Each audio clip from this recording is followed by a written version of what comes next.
જીવન વ્યર્થ છે। શિક્ષણ માણસ જીવનનો ખૂબ જ મોટો ખજાનો છે। શિક્ષણ વગરનું જીવન અંધકારમય છે।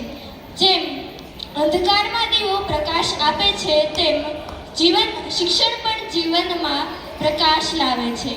મિત્રો, શિક્ષણ એ માત્ર પુસ્તકી જ્ઞાન નથી, એ સારા સંસ્કાર, યોગ્ય નિર્ણય અને સચોટ વર્તનની સમજવાની શક્તિ આપે છે। શિક્ષણ આપણને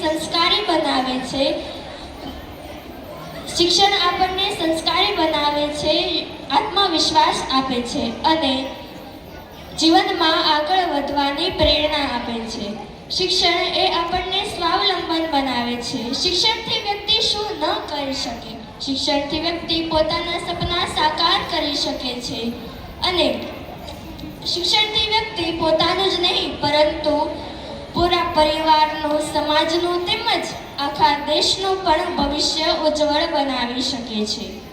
શિક્ષણ એ પ્રકાશ છે જીવનનો જે અંધકારમાં પણ બતાવે છે માર્ગ। જ્ઞાનથી જ માણસ બને મહાન અને સપનાઓને કરે સાકાર। મિત્રો, આજના આ આધુનિક યુગમાં શિક્ષણનું મહત્વ ખૂબ જ વધી ગયું છે। ટેકનોલોજી અને સ્પર્ધાના આ સમયમાં શિક્ષણ ખૂબ જ જરૂરી છે। આપણા દેશના મહાન નેતાઓ અને વૈજ્ઞાનિકોના જીવનમાં શિક્ષણનો મહત્વનો ફાળો રહ્યો છે।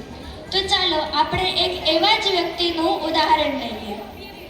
ભારતના ભૂતપૂર્વ રાષ્ટ્રપતિ એવા ડૉક્ટર એપીજે અબ્દુલ કલામ, કે જેઓ ખૂબ જ સામાન્ય પરિવારમાં જન્મેલા હતા।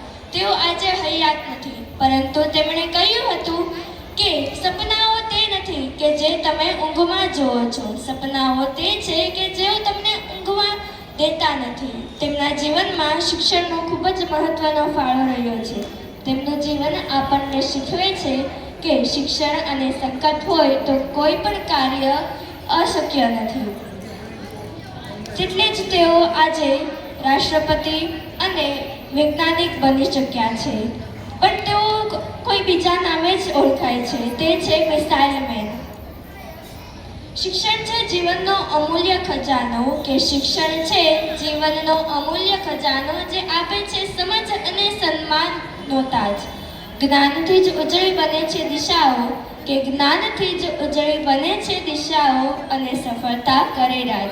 મિત્રો, શિક્ષણ એ જીવનનું સાચું આભૂષણ છે। પૈસા, સંપત્તિ, સોના ચાંદીના દાગીના ચોરી થઈ શકે છે, પરંતુ શિક્ષણ ક્યારેય અને કદી ચોરી થઈ શકતું નથી। શિક્ષણ આપણે વહેંચીએ તેટલું વધે છે। શિક્ષણ એ સૌ પ્રથમ આપણે દરેકને જીવનમાં સ્થાન આપવું જોઈએ।